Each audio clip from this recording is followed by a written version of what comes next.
नमस्कार। पहले तो आप सबका बहुत बहुत धन्यवाद कि आपने इस कोर्स के लिए इंटरेस्ट दिखाया।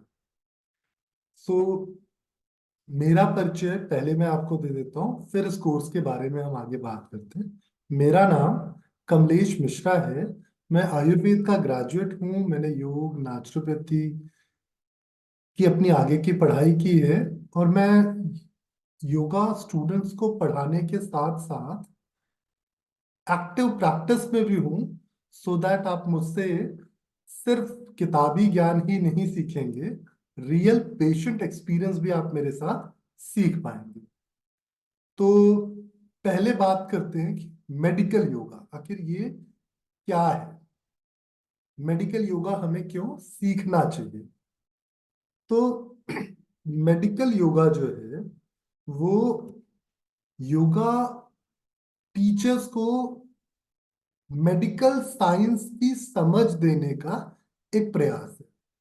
क्योंकि आजकल जो योगा टीचर्स हैं वो सब बहुत अच्छा आसन कर लेते हैं, उनको प्राणायाम की समझ होती है, एक्सरसाइजेस की समझ होती है, वो न्यूट्रिशन से परिचित होते हैं। सो ये कहूँ कि वो फिजिकल वाला पार्ट जो है वो बहुत अच्छा समझते हैं, और वो करते भी हैं कराते भी हैं। लेकिन जो सबसे बड़ी दिक्कत आती है वो दिक्कत आती है कि जहाँ पे क्लिनिकल एस्पेक्ट आता है, जहाँ पे पेशेंट की बीमारियां आती हैं, वहां पे योगा टीचर्स बेचारे थोड़े कमजोर पड़ जाते हैं। क्यों कमजोर पड़ते हैं? ऐसा नहीं कि योगा टीचर्स बीमारियां ठीक नहीं करते, पर उनको बीमारियां ठीक कैसे हो रही हैं, या बीमारियां आई कैसे हैं, या कौन सी बीमारी में कौन सा टेस्ट करना है, किस तरह की रिपोर्ट है, तो क्या कंडीशन हो रही है, उसकी मेडिकल समझ नहीं है। तो जब मेडिकल समझ नहीं होती तो उनके पेशेंट भी उनको उतना सीरियसली नहीं लेते। उनको क्या करते हैं, एक अल्टरनेट ऑप्शन की तरह देखते हैं। ये अल्टरनेट ऑप्शंस की तरह देखना ही योग टीचर के भविष्य के लिए अच्छा नहीं है। क्योंकि हम योग टीचर ये बहुत अच्छी चीज जानते हैं कि अगर हम योग अच्छे से करें, मन से करें, तो बहुत सारी बीमारियों से हमें फायदा मिल सकता है। लेकिन अगर इसमें हम थोड़ा और स्पेसिफिक नॉलेज ऐड कर दें, लाइक कौन सी एक्सरसाइज से, कौन से आसन से शरीर में क्या प्रभाव पड़ेगा। जैसे जब हम दवाई खाते हैं ना, पैरासीटामोल खाते हैं, तो पैरासीटामोल खाते वक्त हमें ये पता होता है कि भैया इससे पेन भी खत्म हो जाएगा और बुखार भी कम हो जाएगा। तो जब भी पेन या बुखार होता है पैरासीटामोल आसानी से खा लेते हैं। या फिर डॉक्टर आपकी जो दवाइयां लिखता है उसको पता होता है कि उसकी कौन सी दवाई आपके शरीर में क्या असर करेगी। तो उसी हिसाब से वो आपसे बीमारियां सुनता है, आपके लक्षणों के हिसाब से वो बीमारी का डायग्नोज बना के आपको दवाई देता है। अब यहाँ पे योगा टीचर्स थोड़े कमजोर हो जाते हैं, क्योंकि उनको बीमारियों की समझ नहीं है। अगर बीमारियां हैं भी समझ तो कैसे हैं, कि डायबिटीज हो गया जी, अच्छा ये थायराइड की बीमारी है, अच्छा ये पीसीओडी की बीमारी है, ये कोलेस्ट्रॉल बढ़ा हुआ है। लेकिन इसके पीछे की जो पैथोफिजियोलॉजी है, जब तक हम किसी भी बीमारी की पैथोफिजियोलॉजी ना समझे, तब तक हम उस बीमारी का इलाज कैसे प्लान करेंगे। सो पैथोफिजियोलॉजी का मतलब ये हुआ कि बीमारी आई कैसे। जब हम बीमारी आई कैसे वो समझ जाएंगे, तो हम उसका इलाज भी ढूंढने की कोशिश करेंगे। तो इस कोर्स में आपको क्या क्या चीजें बेहतर समझने को मिलेंगी वो देखिए। इस कोर्स में एक तो पहले आपको अपने शरीर के बारे में डिटेल्ड अंडरस्टैंडिंग है, जो कि आपने अपने योगा कोर्स में भी पढ़ा है कि एनाटॉमी क्या है, फिजियोलॉजी क्या है। लेकिन यहाँ एक लेवल आगे बढ़ के आपको ये समझना होगा कि ये एनाटॉमी फिजियोलॉजी एक्चुअली आपकी लाइफ में क्या इंपॉर्टेंट रोल प्ले करती हैं टू अंडरस्टैंड बीमारी और हेल्थ। आपकी फिजियोलॉजी में ऐसा क्या है जो आपको हेल्दी बनाती है, और आपकी फिजियोलॉजी में ऐसा क्या हो जाता है जो आपको बीमार। आपका स्ट्रक्चर में ऐसा क्या है जो आपको हेल्दी बनाता है, और फिर ऐसी कौन सी कमी आ जाती है जो आपको बीमार कर देती है। तो एनाटॉमी फिजियोलॉजी को यहाँ पे हम थोड़ा डिटेल्ड वे पे पढ़ेंगे। हर एक सिस्टम का दूसरे सिस्टम से क्या कोरिलेशन है, कैसे ये एक दूसरे को कॉम्प्लीमेंट करते हैं और कैसे एक दूसरे के अगेंस्ट काम करते हैं, दोनों चीजें बेहतर तरीके से समझेंगे, सो दैट हम बीमारियों के सही कारण को समझ पाएंगे। जैसे कि पैथोफिजियोलॉजी भी थोड़ी देर पहले मैं बता रहा था आपको कि बीमारी आने का कारण क्या है वो समझ में आ जाएगा। फिर इसके अलावा हम थेरेपेटिक योगा टेक्निक्स जो है, ये थेरेपेटिक योगा टेक्निक्स का मतलब ये हुआ कि जैसे आपने कोई आसन किया तो आपको पता हो कि इस आसन का क्या थेरेपेटिक इम्पैक्ट है आपकी बॉडी पे। जैसे आप लोग करते हैं ना मंडूक आसन, ये डायबिटीज के लिए अच्छा है, या अर्धमत्स्येंद्रासन डायबिटीज के लिए अच्छा। सो ये डायबिटीज के लिए अच्छा क्यों है, ऐसा क्या करता है जो डायबिटीज के लिए अच्छा है। अगर मैं कहूँ कि ये दोनों ही आसन डायबिटीज के लिए अच्छे नहीं है, तो हो सकता है कुछ लोगों को बड़ा अजीब भी लगे, लेकिन जब आप ये कोर्स पढ़ोगे आगे तो आपको समझ में आएगा कि ये दोनों ही आसन डायबिटीज के लिए तो है ही नहीं, किसी और काम के लिए है।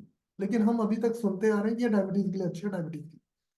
तो इस कोर्स में आपको हर एक आसन, एक्सरसाइज, प्राणायाम, सबका थेरेपेटिक एस्पेक्ट समझने को मिलेगा कि वो आपके शरीर में क्या परिवर्तन करते हैं। क्यों लेफ्ट से ही सांस लेनी है, क्यों राइट से सांस छोड़नी है, या क्यों राइट से सांस लेनी है लेफ्ट से छोड़नी है, क्यों आपको पेट पचकाना है या क्यों पेट फुलाना है, कहाँ पे आप लेटरल स्ट्रेच कर रहे हो, कहाँ पे आप मीडियल स्ट्रेच कर रहे हो, वज्रासन ऐसे ही क्यों करना है। सो कोई भी आसन, हर आसन का, हर एक्सरसाइज का आप थेरेपेटिक मतलब समझ पाओगे कि ये आसन, ये एक्सरसाइज आपके शरीर में कर क्या रहा है। एक एग्जांपल मैं आपको बता देता हूँ, वज्रासन। वज्रासन के लिए सब कहते हैं कि खाना खाने के बाद वज्रासन में बैठने से डाइजेस्टिव हेल्थ बेहतर हो जाती है। चलिए इसी को समझते हैं। जब आप वज्रासन में बैठते हो तो आपके दोनों पैर जो है मुड़ जाते हैं। सो जो आपका पेल्विक जॉइंट है वहां पे एक अच्छा सा लॉक बनता है, दूसरा लॉक आपके नी जॉइंट पे बनता है, बाकी आपकी स्पाइन स्ट्रेट होती है। तो अगर हम वज्रासन की स्थिति को देखें तो साफ साफ पता चलता है कि पैरों में जो ब्लड सप्लाई जा रही है, जो हमारी फीमोरल आर्टरी है, फीमोरल आर्टरी पे हम एक अच्छा सा लॉक लगा रहे हैं। जब फीमोरल आर्टरी पे लॉक लगेगा तो जाहिर सी बात है कि फीमोरल आर्टरी पे ब्लड सप्लाई डिक्रीज हो जाएगी। तो फीमोरल आर्टरी पे ब्लड सप्लाई अगर डिक्रीज हुई तो इंक्रीज कहाँ पे होगी, जहां पे इंक्रीज होगी मतलब वहां पे ज्यादा खाना पहुंचा, ज्यादा पावर पहुंची तो वो ज्यादा बेनिफिटेड होगा। सो ठीक अगर हम स्ट्रक्चर को देखें तो फीमोरल आर्टरी के ठीक ऊपर जो हमारा जंक्शन है वहां से जो मेजर आर्टरीज बिगिन हो रही हैं, एक तो आपकी रीनल आर्टरी बिगिन हो रही है। उसी रीनल आर्टरी का जो एक्सटेंडेड बिगनिंग है वो फीमेल्स में यूटेराइन आर्टरी या ओवेरियन आर्टरी की ओर जा रही है। एक और एक्सटेंडेड ब्रांच मेसेंट्रिक आर्टरी जो लार्ज इंटेस्टाइन और रेक्टम की ओर जा रही है। और मेल्स में अगर मैं बात करूं तो ये पेनाइल आर्टरी और टेस्टिकुलर आर्टरी के रूप में एक्सटेंडेड ब्रांच पे आगे जा रही है। तो जाहिर सी बात है कि अगर फीमोरल आर्टरी पे ब्लड फ्लो रुका तो बढ़ेगा कहाँ पे, या तो रीनल आर्टरी पे ब्लड फ्लो बढ़ेगा, उससे एसोसिएटेड जो ब्रांचेस हैं uterine artery, ovarian artery, mesenteric artery, इनमें ब्लड फ्लो बढ़ेगा। तो जब इनको ज्यादा खाना मिलेगा तो फायदा इनको पहुंचेगा या किसी और को। तो फिर ये कहना कि इससे डाइजेशन अच्छा होता है कितना सही है। अगर इसकी जगह हम ये कहें कि नहीं, अगर आपको कोई यूट्रस से रिलेटेड कोई प्रॉब्लम है, या आपको प्रोस्टेट से रिलेटेड कोई प्रॉब्लम है, टेस्टिकल से रिलेटेड कोई प्रॉब्लम है, तो ये ज्यादा फायदेमंद है, या रेक्टम रिलेटेड कोई प्रॉब्लम है तो ज्यादा फायदेमंद है। तो इस तरीके से आप हर एक आसन का थेरेपेटिक इम्पैक्ट समझने वाले हो, हर एक एक्सरसाइज का थेरेपेटिक इम्पैक्ट समझने वाले हो, प्राणायाम का, मेडिटेशन का, ये हमारी बॉडी में क्या थेरेपेटिक बेनिफिट लेके आते हैं वो आप समझेंगे। साथ साथ माइंड बॉडी कनेक्शन, ये बहुत जरूरी चीज है, माइंड बॉडी कनेक्शन। जैसे मेरे पेट में HCl कब सिक्रीट होगा, तब मुझे भूख लगेगा। अब मेरा अगर कनेक्शन सही नहीं है तो HCl का सिक्रीशन गलत टाइम पे होगा, तो मुझे एसिडिटी हो जाएगी। या मेरी इंटेस्टाइन का मूवमेंट किस टाइम पे एक्सेलरेट होगा, उस हिसाब से मेरे इमोशंस होंगे। अगर मेरा माइंड बॉडी कनेक्शन अच्छा नहीं है तो मेरे इंटेस्टाइन की मूवमेंट कभी दोपहर को आएगी, कभी शाम को आएगी, कभी 3 बार 4 बार आएगी, तो क्या होगा, IBS हो जाएगा। सो माइंड बॉडी कनेक्शन ये बहुत जरूरी चीज है एक योगा टीचर के लिए अंडरस्टैंड करना कि कैसे ब्रेन बॉडी को रेगुलेट कर रहा है और बॉडी कैसे ब्रेन को रेगुलेट कर रही है। इसके अलावा कम्युनिकेशन क्लाइंट असेसमेंट, ये सरल तरीके से मैं बता देता हूँ कि इसका मतलब हुआ, जैसे आप डॉक्टर के पास जाते हो, डॉक्टर एक पर्चा लिखता है आपके लिए जिसको आप प्रिस्क्रिप्शन कहते हैं। सो पर्चा लिखने के पीछे डॉक्टर का जो पहला एम होता है वो ये होता है आपका डायग्नोसिस बनाना। तो जब डॉक्टर आपका डायग्नोसिस सही तरीके से करेगा तो आपके लिए अच्छा पर्चा लिखेगा। तो इस फेज में आप अपने पेशेंट की हिस्ट्री समझेंगे, उसकी पैथोफिजियोलॉजी समझेंगे, उसको असेस करके उसका डायग्नोस तैयार करके उसके लिए प्रिस्क्रिप्शन तैयार करना सीखेंगे। सरल शब्दों में, किस बीमारी में कौन कौन सी चीजें सिखाई जाएं जिससे वो बीमारी कम कम हो सके या खत्म हो सके। तो मैनेजमेंट और क्योर दोनों चीजों पे बात करें। सो पेशेंट्स को किस तरीके से आपको ठीक करना है, कैसे असेस करना है, वो चीजें यहाँ सीखेंगे। फिर प्रैक्टिकल ट्रेनिंग एक्सपीरियंस की, किसी को आप सिखा रहे हैं तो कौन कौन सी चीजों का ध्यान रखना है, किसी को कौन सी एक्सरसाइज कैसे करनी है, किसी को कौन सी एक्सरसाइज कैसे नहीं करनी है। तो वो प्रैक्टिकल टीचिंग एक्सपीरियंस आपका होगा जिससे आप हर बॉडी टाइप को, हर हेल्थ कंडीशन को बेहतर तरीके से ट्रीट कर पाएंगे। और इसके अलावा एक सबसे जरूरी चीज है कि लगातार सीखते रहना, बढ़ते रहना। तो इस पूरे कोर्स में हम आपको एवरी संडे कनेक्ट करेंगे, जहां आपसे हम आपके पेशेंट्स की प्रोग्रेस, अपनी नई रिसर्चेस साथ में डिस्कस करेंगे और हम लगातार सीखते रहेंगे, आगे बढ़ते रहेंगे। तो ये पूरा कोर्स बहुत मजेदार होने वाला है आपके लिए, जिसमें आप एज अ मेडिसिन प्रैक्टिशनर अपने योगा की प्रैक्टिस कर पाएंगे। जैसे मॉडर्न साइंस का डॉक्टर होता है ना, वैसे आप योगा के डॉक्टर बन जाएंगे। सो एनाटॉमी फिजियोलॉजी में ये सारे सिस्टम जो है, इसको आप देखने वाले हैं कि इन सारे सिस्टम्स में क्या होता है, इन सिस्टम्स के फंक्शंस क्या है, मस्कुलोस्केलेटल सिस्टम क्या है, जैसे उसकी पैथोफिजियोलॉजी क्या है, इन सारे सिस्टम्स में क्या क्या बीमारियां आती हैं, कैसे आती हैं, क्या करती हैं ये सारी बीमारियां, ये सारी चीजें। क्योंकि इसमें बहुत सारी चीजें आप पहले पढ़ के आए हो, तो जो आप पढ़ के आए हो वो तो बेस्ट है, उसको और बेहतर करने की जिम्मेदारी मेरी होगी इस कोर्स में। तो मैं आपको बॉडी से अच्छा परिचय कराऊंगा। जब आपका बॉडी से अच्छा परिचय होगा तो बॉडी की कमियां आपको बेहतर तरीके से समझ में आने लगेंगी। तो यहाँ पे हम मस्कुलोस्केलेटल सिस्टम को बहुत डिटेल पढ़ने वाले हैं। मस्कुलोस्केलेटल सिस्टम को डिटेल पढ़ने का मतलब ये होगा कि आपको ये पता हो कि मस्कुलोस्केलेटल सिस्टम काम कैसे करता है, क्या इसका एम है, क्यों ये बना है, और फिर इसमें किस तरह की बीमारियां आती हैं। जैसे मस्कुलोस्केलेटल सिस्टम में जाहिर सी बात है ज्यादातर पेन्स आते हैं, है ना।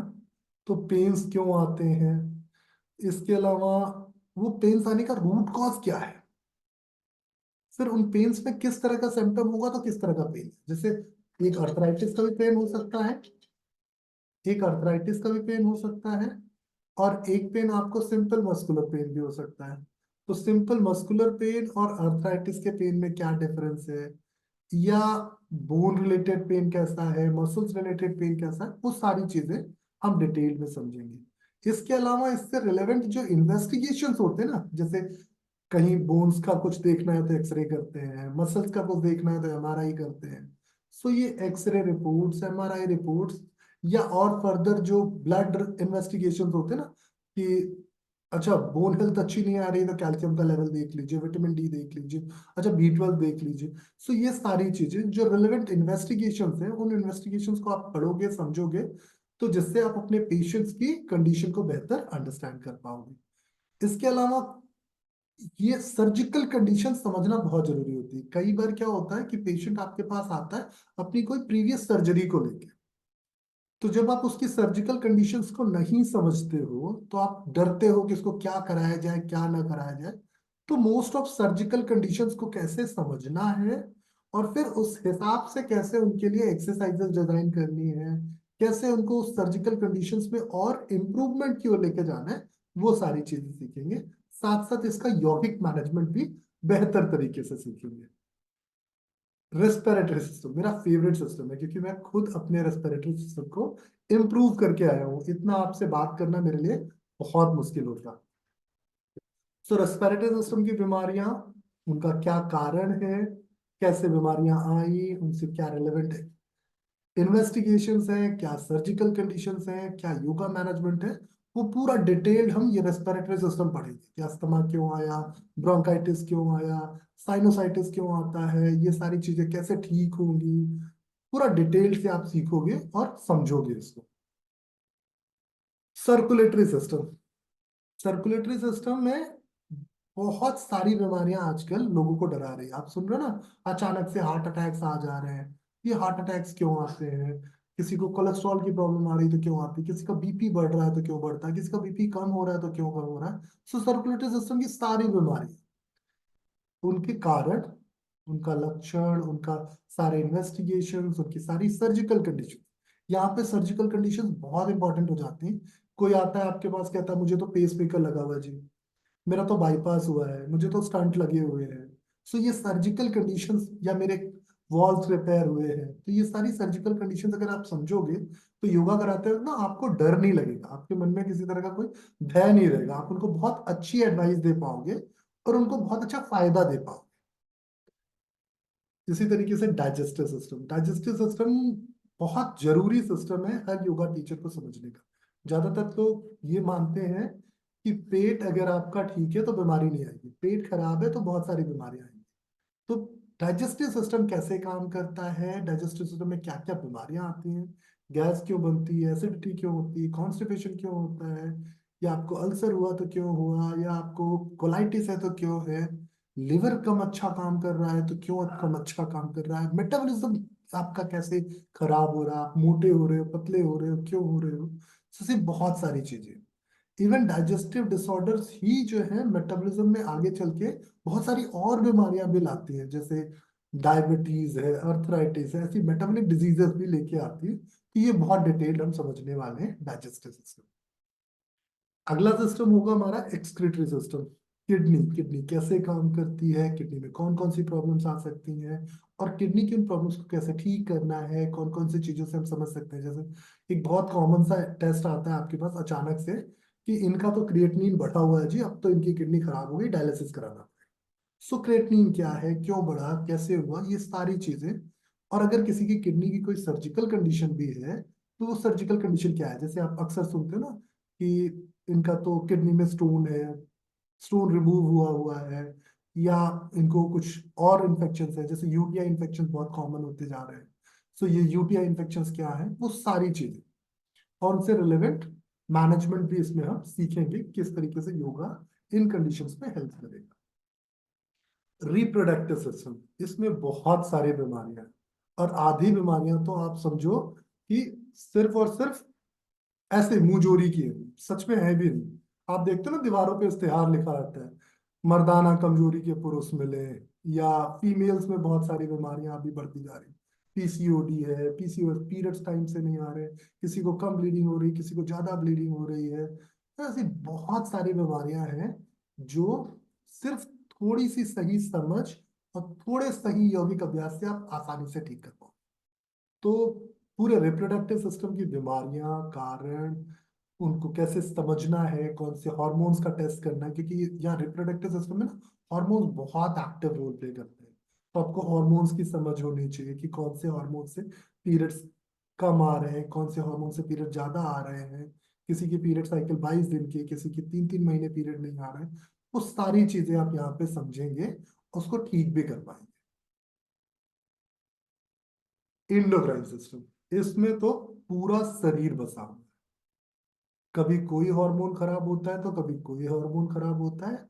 गुस्सा भी आया तो हार्मोन से, खुशी भी आई तो हार्मोन से, नींद भी आई तो हार्मोन से, है ना। तो सारी चीजें हार्मोन्स के बीच में हमारी दबी पड़ी। तो ये इंडोक्राइन सिस्टम की बीमारियां, कारण, उनसे रिलेवेंट इन्वेस्टिगेशंस, उनकी सर्जिकल कंडीशंस, उनका यौगिक मैनेजमेंट, पूरा इंडोक्राइन सिस्टम हम यहाँ सीखने वाले हैं। नर्वस सिस्टम, ये बहुत जरूरी सिस्टम है। ये ढंग से काम ना करे तो पूरा शरीर ढंग से काम नहीं। तो इसकी बीमारियां, इसकी सारी डिटेल्ड इन्वेस्टिगेशंस कैसे आप नर्वस सिस्टम की प्रॉब्लम्स को समझ सकते हो, क्या सर्जिकल कंडीशंस हो सकती हैं, और उनका क्या यौगिक मैनेजमेंट होगा, वो पूरा नर्वस सिस्टम हम इस पूरे कोर्स में अच्छे से सीखने वाले हैं। आपको पता है नर्वस सिस्टम की वजह से क्या बड़ी प्रॉब्लम होती है? नर्वस सिस्टम की वजह से एक सबसे बड़ा प्रॉब्लम जो है वो आता है आपकी लाइफ में, स्ट्रेस। अगर आपका नर्वस सिस्टम ढंग से काम नहीं कर रहा तो आपको स्ट्रेस बहुत आएगा, और स्ट्रेस आएगा तो फिर आप समझो कि आप सारी बीमारियों को इनवाइट कर रहे हो। जो आप ये कोर्स पढ़ोगे ना, तो आपको बहुत मजेदार लगने वाला है कि बीमारियां आ कैसे रही नर्वस सिस्टम की वजह से। ये हमारे योगियों ने बहुत पहले समझ लिया था, इसीलिए उन्होंने नाड़ी शोधन प्राणायाम बनाया। 72,864 नाड़ियों को प्योरीफाई करने का एक पूरा मैकेनिज्म दिया। तो ये नर्वस सिस्टम हम बहुत डिटेल पढ़ने वाले हैं। फिर लिम्फेटिक सिस्टम। अगर लिम्फेटिक सिस्टम समझ में आ गया तो मस्कुलोस्केलेटल सिस्टम की बीमारी बीमारी लगेगी ही नहीं। तो ये लिम्फेटिक सिस्टम, इनसे क्या बीमारियां आई, क्योंकि लिम्फेटिक सिस्टम ही कैंसर का बड़ा कारण बनता जा रहा है। तो लिम्फेटिक सिस्टम की बीमारियां, उनके causes, symptoms, investigation. Lymphatic system में सर्जिकल कंडीशंस यूजली वैसे कैंसर रिलेटेड होती है, पर जो सर्जिकल कंडीशंस होंगी वो सारी चीजें भी हम इस टॉपिक पे पूरा कवर करेंगे। फिर बात आती है सर्जरीज की। वैसे तो हम सारे सिस्टम की सर्जरीज पढ़ रहे हैं, लेकिन कुछ सर्जरीज ऐसी होती हैं जो बड़ी मेजर सर्जरीज कही जाती हैं। जैसे किसी का लिवर ट्रांसप्लांट हुआ, किसी की किडनी ट्रांसप्लांट हुई, या किसी का कोई कैंसर का रिलेटेड सर्जरी है, किसी का ब्रेस्ट की कैंसर सर्जरी थी, या किसी को सर्विक्स की कैंसर सर्जरी थी, किसी का यूट्रस निकाल दिया गया है।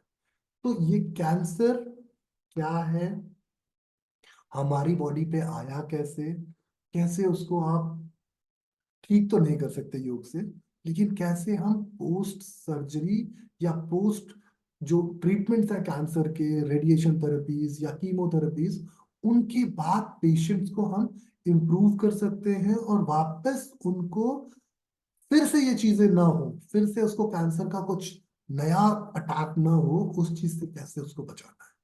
तो ये पूरा इस टॉपिक पे हम समझेंगे। और एंड ऑफ द कोर्स जब ये सारी चीजें आप समझ जाएंगे, तो जैसे मेडिसिन का एक्सपर्ट अपनी प्रैक्टिस करता है, वैसे ही आप खुद भी अपनी प्रैक्टिस कर पाएंगे। इस कोर्स में आपको एक सर्टिफिकेट भी मिलेगा जो ये बताएगा कि हाँ, आपको मेडिकल योग की समझ है, अब लोगों का आप योग के माध्यम से इलाज कर सकते हैं। और ये सर्टिफिकेट सिर्फ भारत में ही नहीं, पूरे विश्व में मान्य होगा। आयुष मंत्रालय से ये अफिलेटेड सर्टिफिकेट है जो ये बताता है कि आपको योग में मेडिकल कंडीशंस की समझ है, और उनका इलाज करने का अनुभव भी है, उसका सही ज्ञान भी है। और जब ये सर्टिफिकेट आ जाएगा तो आपकी जिम्मेदारी बहुत बढ़ जाएगी। आप बहुत सारी बीमारियों का इलाज करेंगे, अपनी खुद की योगा क्लिनिक स्टार्ट कर सकते हैं, अपना खुद का योगा इंस्टीट्यूट बना सकते हैं, लोगों को सिखा सकते हैं, उनको ठीक कर सकते हैं। इसके साथ साथ बहुत सारे हॉस्पिटल्स में भी अब योगा क्लिनिक्स स्टार्ट हो रही हैं, तो उन हॉस्पिटल्स की योगा क्लिनिक का भी पार्ट आप बन सकते हैं। तो उम्मीद करता हूँ कि ये पूरा कोर्स आपको अच्छे से समझ में आ गया होगा। इस कोर्स की अगर कहीं कोई भी आपको कंफ्यूजन है, किसी तरीके की कोई और चीज जानना चाहते हैं, तो ये हमारी कांटेक्ट डिटेल्स हैं। आप हमें व्हाट्सएप कर सकते हैं, हमारी वेबसाइट पे या इंस्टाग्राम पे, फेसबुक पे, यूट्यूब पे, कहीं पे भी अपनी रिक्वेस्ट जनरेट कर सकते हैं, और हम पूरी कोशिश करेंगे कि हम आपके हर सवाल का सही तरीके से जवाब दे पाए। तो बस देर किस बात की है, अभी कांटेक्ट करें और रजिस्टर करें इस कोर्स के लिए, और पढ़िए, आगे बढ़िए। धन्यवाद।